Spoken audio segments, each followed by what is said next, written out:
So if you're looking for a video on how to take a nasty old trunk that looks like this and turn it into a trunk that looks like this, stay tuned. I'm going to show you how to do it the right way. It's not going to be fun. It's not going to be fast. It's not going to be easy. But it's going to last a long time and it's going to be done right. So stay tuned. If you want to see how it's done, here we go.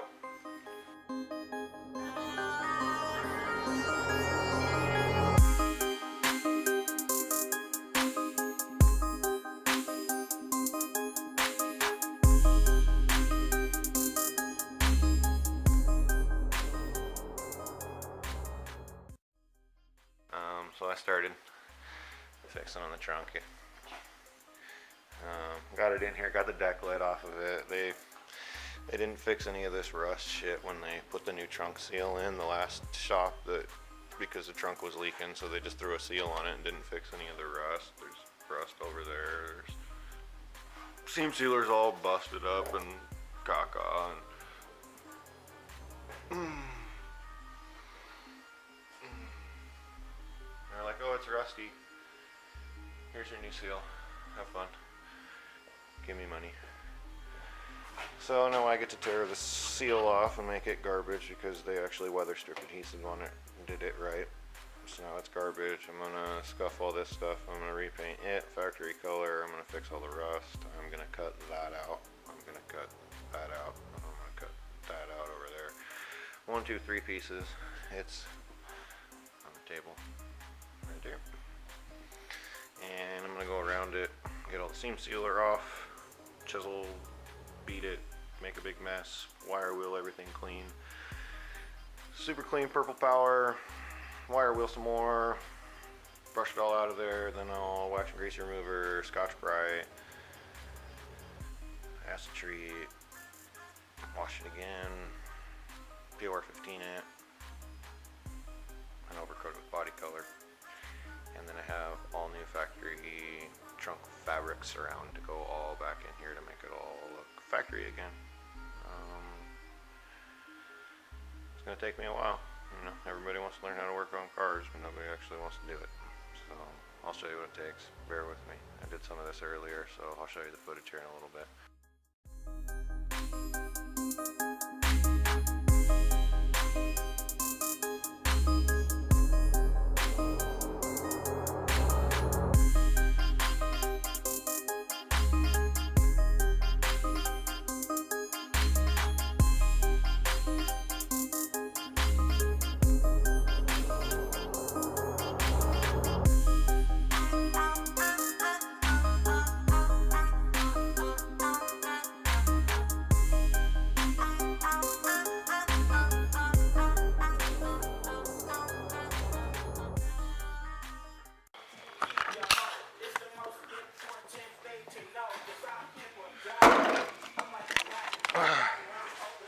See if I can show you why I'm scraping all this off.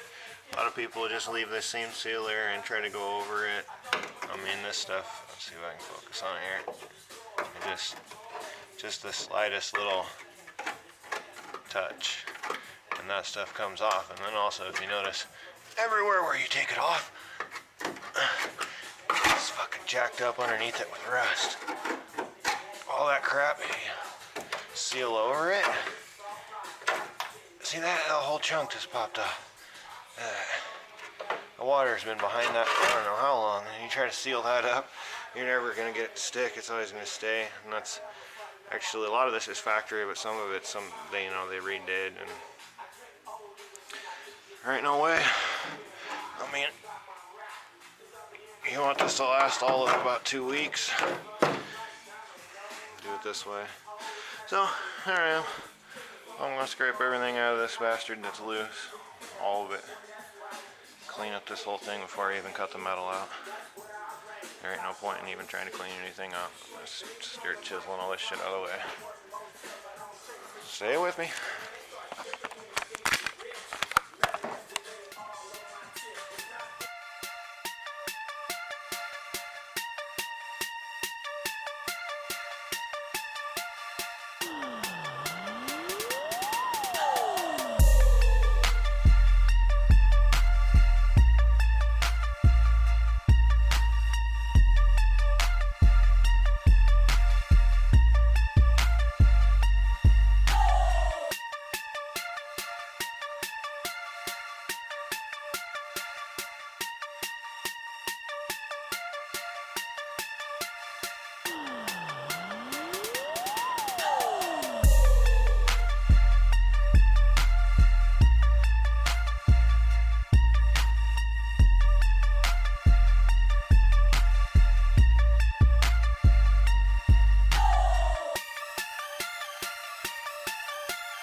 So this first piece, normally it's got this little lip right here, so normally from the factory this is stamped up this direction and this direction. So we're going to cut it not up here but down at this level so that I can weld it in the corner and then seam seal it and it'll look factory.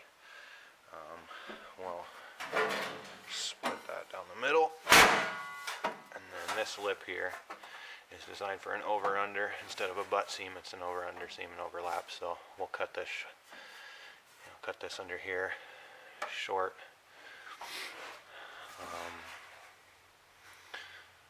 Yeah, this can actually all get cut on this side of it, so it'll leave that 90, this 90 right here, and that'll help keep the strength in here. I don't have to put any bracing to hold that floor section. And yeah, on this it'll get cut back probably about like that.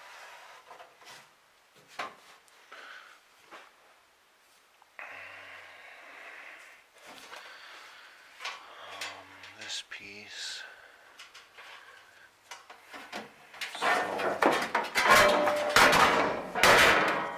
from the factory, this piece is stamped in with this and with this all the way, so actually this is actually laid flat, and then they press break it, and then they press box break it here, here, and back here. So rather than trying to take all that out, I'm going to do the same thing. I'm going to go right here, just about an inch in from the corner, and come up this way, and then I'll have a nice overlap here, and then I'll tack it right here down the corner, and then when we seam seal, we'll seam seal there and around the edge, so it'll still look like the factory pieces in there. That one's there, so then we'll have another factory seam there, and then on this bottom trunk piece where I said the factory, so normally from the factory this would be up and then over on the press brake, and then it would be all in there, and this over muffler piece would be over here. This piece, the aftermarket stamping, is just 90-degree stamping all the way around. So when we cut the trunk, we're just going to cut it right down in the corner.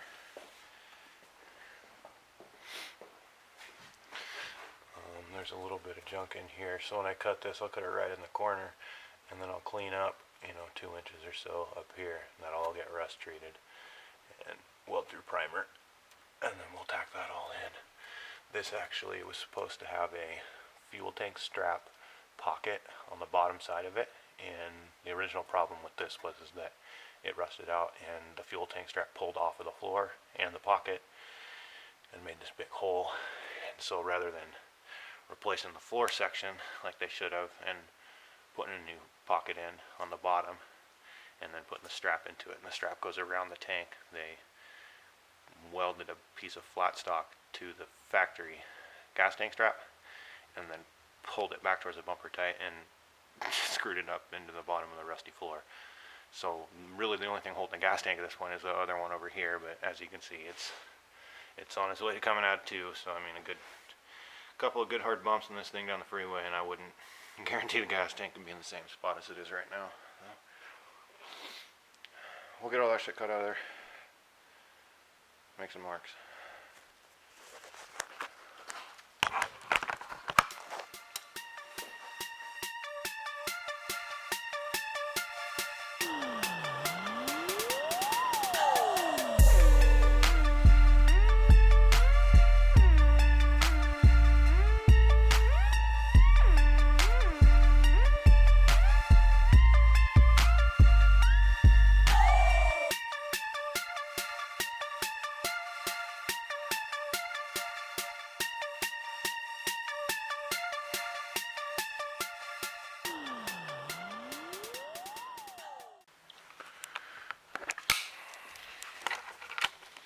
Alright, so I was making marks, and there's the factory, and then this is where I would have needed to cut it, and so what we're going to do is we'll cut it, and then we'll flap this open, we'll take that whole piece out of there, and then we'll tack it back. right where the factory tack seams were. This rather than follow it on the edge. Same thing, we'll come back about an inch, cut it off, clean all that up, straight it.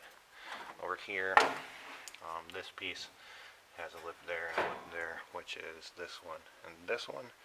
So we will take this one off, that one off, and we'll take this whole floor piece off here, back to the tacks, spot welds there, and then we'll cut straight down here about an inch shy. So we'll leave this press brake edge, leave that, and this is what we'll tack to in the corner.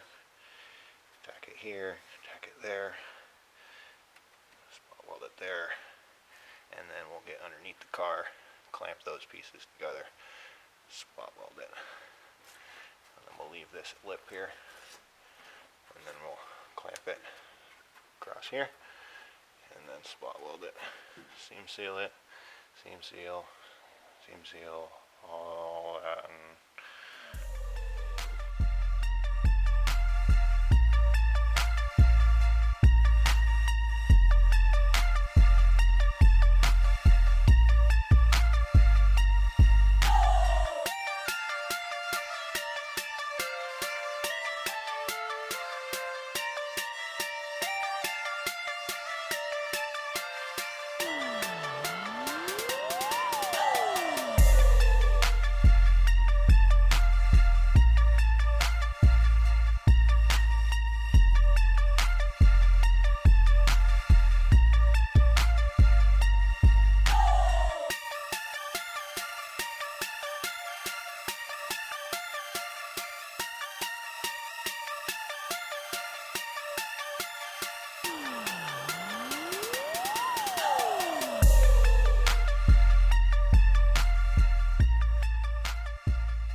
so yeah, once you get the piece off of there, and you just got these little heads. You just have to be careful not to chisel into any of this crap. No, Bill. Any of this crap right here. If you mess all this up, then you're gonna have to fix it. Just hitting it with a grinder to smooth it up won't do it. So just don't beat all this shit up when you hit it with a chisel, and you'll be fine. So I'm just gonna run the grinder over that now that that's out of there. I didn't take the whole piece out that I wanted yet, just I wanted to get a little piece so I could see what I was working with. And now I can see this seam down here and the muffler and the frame rail, and I can see what I'm working with. So I'm gonna go eat lunch. See you guys in a little bit. Alright guys, well I got some air chisel work done. Here we are Monday morning. I got in here and started inspecting some of the stuff that I took apart and see how I'm going to tackle at getting the rest of it off. Once I made my final cuts and got everything off, we noticed that, there's, unfortunately, past my patch panels, there's some rust holes here that we're going to have to deal with. And like in this case, my line is just up here, so this is just behind where that seam is going to be. But this is so bad that I'm gonna probably end up making a piece for this, and then I'm gonna have to make a piece for here. Cut this back a little bit further and make a little corner for that. I'm gonna finish cutting this out. I'm gonna probably cut it in here, cut it up like that, cut it down here. In here this morning, you can see that the rest of what I left here is all gone. This actually has another curl here to it, so I'm going to be able to pop there's some spot welds here. I'm going to be able to pop the spot welds across this one, but this right here in the corner, I'm going to have to take a grinder to and cut that out on both sides, and grinder that out. And same thing in this right here. I just got to flatten all this out because I took it off with the air chisel. So I just got to nail the spot welds with the grinder, flatten that back out, and get it all prepped for welds. And then that'll be ready to go. We talked about here, this, they didn't give me this flap on the new patch panel, so I'm going to cut it right here in the corner and take this piece off, and then leave this flat, and then tack weld it in the corner, and then seam seal it, and that'll be all good there. So anyway, I got some more chiseling to do, and then I should be able to clean her all up.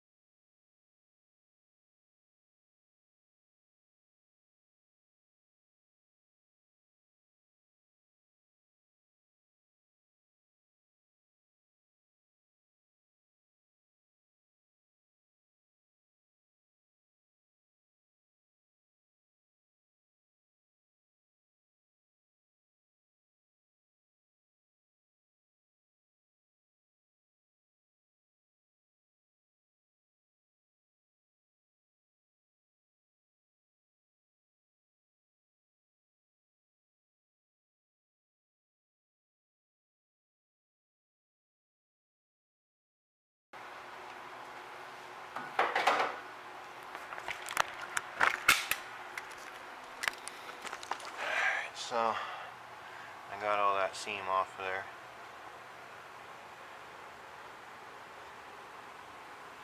And normally that floor pan tucks down and rides along this and gets spot welded there.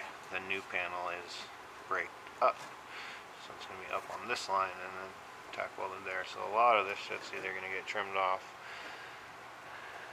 It's probably just going to get trimmed off, or I'd fold it up on the underside and tack it to the bottom, but a lot of it's rusty and crappy, so I'll probably just cut the most of that off of there.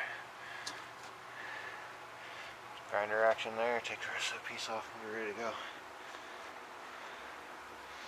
Alright, so I got the rest of the metal out that we wanted to take out. Before we start to clean anything up or grind it, we're going to do a little hammer and dolly action. And you can see some of this stuff's kind of bent up from when we chiseled it out. But it's still a lot nicer than it would be if I would have screwed around with the spot weld cutter. Got that all cut out where we wanted it. I'm going to hammer and dolly on this stuff, and then we'll take a grinder to it, get the rest of the spot welds off of it, and we'll start taking the wire wheel to everything to see, like over here we need to see how much of this metal we need to take out. Anyway, hammer and dolly, and then we'll hit it with the wire wheel and grinder. Stay tuned.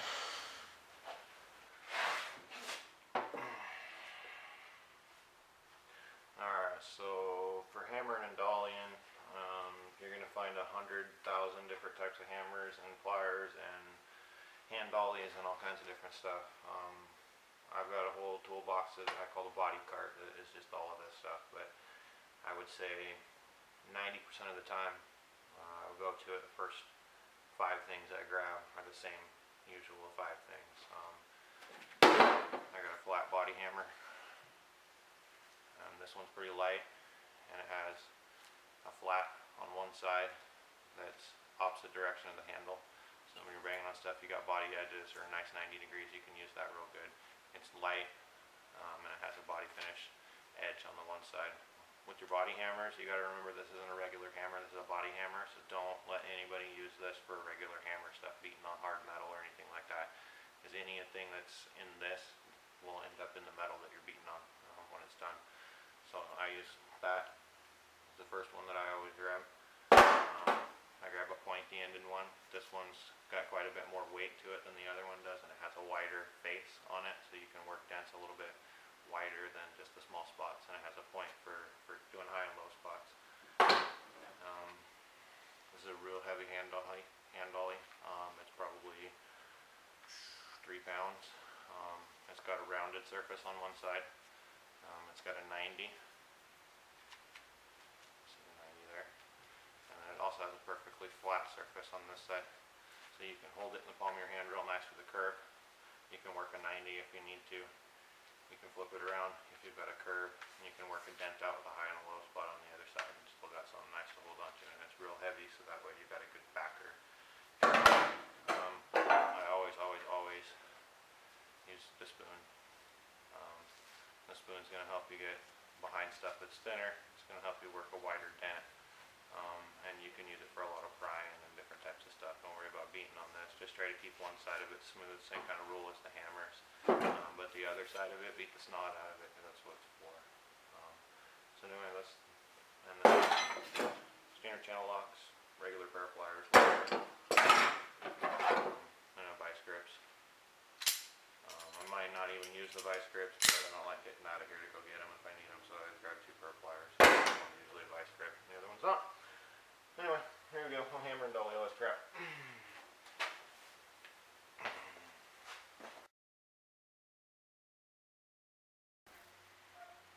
Alright, so we got the rest of the air chiseling done. I got all my panels out.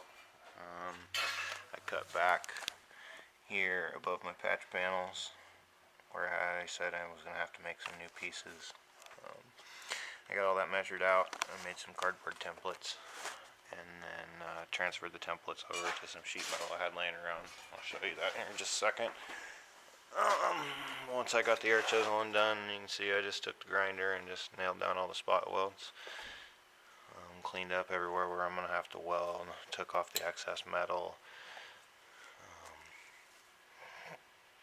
I dry fit these probably 3 times already. just to make sure that I've got everything clean where I need to have it clean. I cleaned up all this edges down here. Got all this stuff pretty much, it's 90% prepped and ready to go. So when I was dry fitting, I decided that I was going to take the two patch panels and I'm going to tack these two patch panels together to make one piece before I install it into the car. This is the underside. So, oh shit. So I'm going to tack this under here. There. I drilled some holes in it for the spot welds. Clamped and flush. So I'll tack that down the middle. And then here's my templates that I made. And then I transferred them to the sheet metal. So that piece is going to fit in like so. And this one's got a little slight press brake to it and a 90 on it to make this 90 here. So it's going to sit in like that. It's going to get welded along here and there. And then the other pieces, the two pieces I'm going to assemble are going to sit on top. Those will cover all that and then go down. And then I'll set the floor piece in on top of all that. I'm going to tack these two pieces together and set it in place and then screw it all together.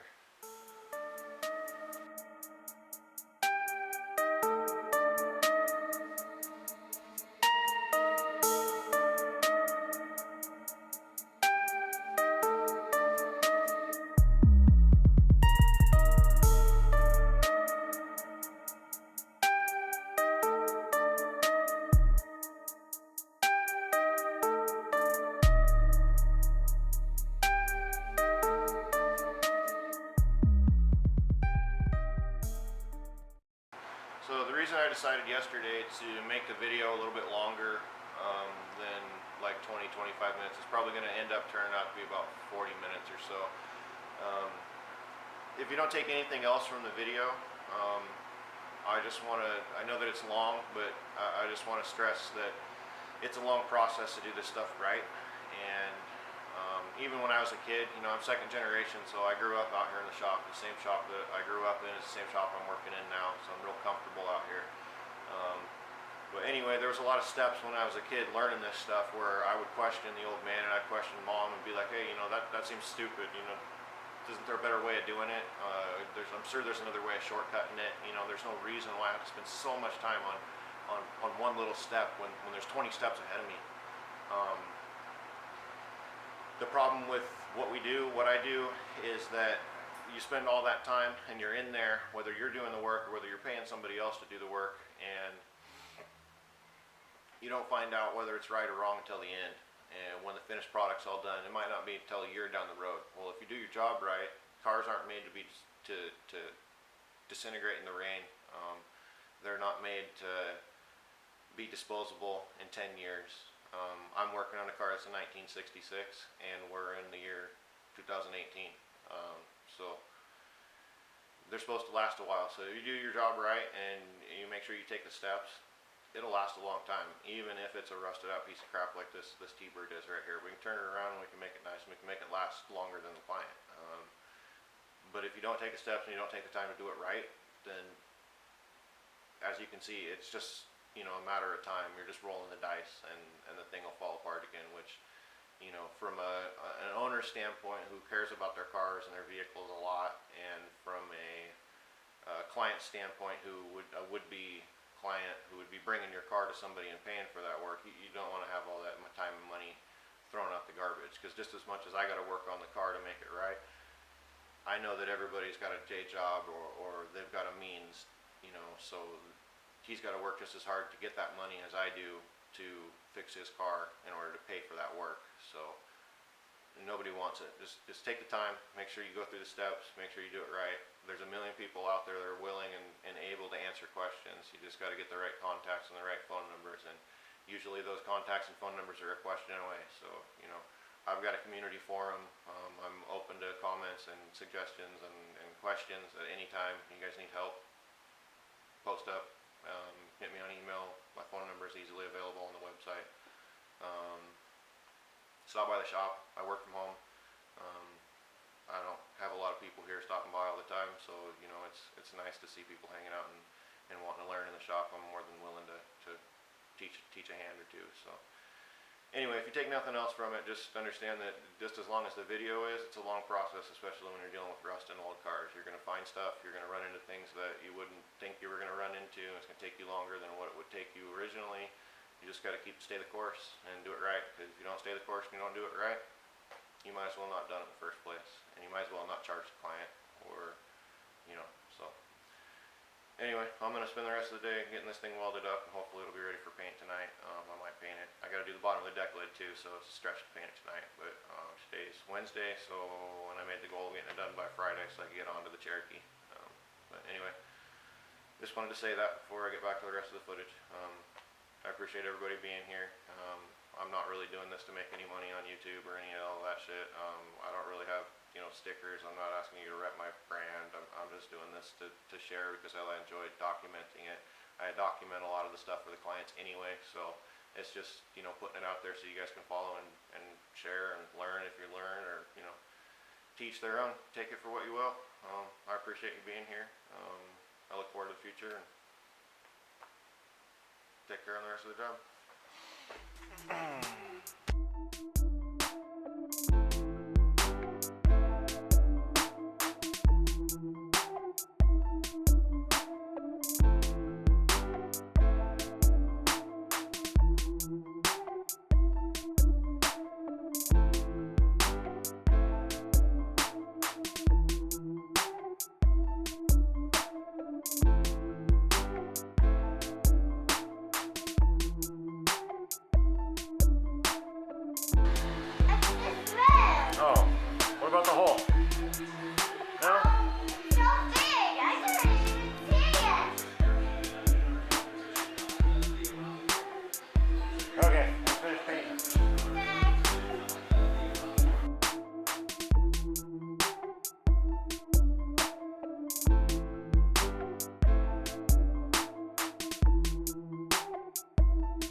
guess I just made a liar out of myself. I gotta fix that hole right there. Anyway, this is all tacked in here. My patch panels are in.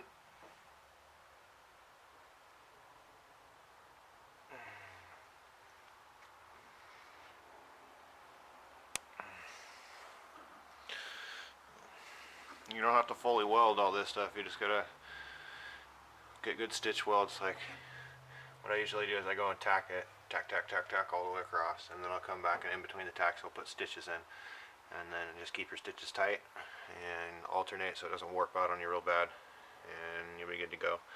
I mean, this isn't a structural piece, and it's all gonna seam seal top and bottom. So as long as you stitch it on one side and then tack it on the other, seam seal it top and bottom, it's ready to go. So anyway, I'm gonna hit all these welds with a grinder and smooth them up a little bit, and prep everything for seam sealer. It's looking really good, guys. I just lightly ran over all my welds with the grinder, just to smooth them up so there was no edges or burrs or anything anywhere. I sprayed everything on mineral spirits, red Scotch brighted it, and then wiped everything clean. I did all the edges, all the little seams, everything up into all the little corners and all that. Everything got cleaned up so that way I can seam seal it, and then when the seam sealer gets a skin on it, which only takes about 15 or 20 minutes, then I can just go right over it and paint it. So I'm gonna prep this edge right now so that way I can get it rust treated at the same time as I paint this stuff. So first thing in the morning this thing will all be painted, and I should be able to glue chunk pieces back in.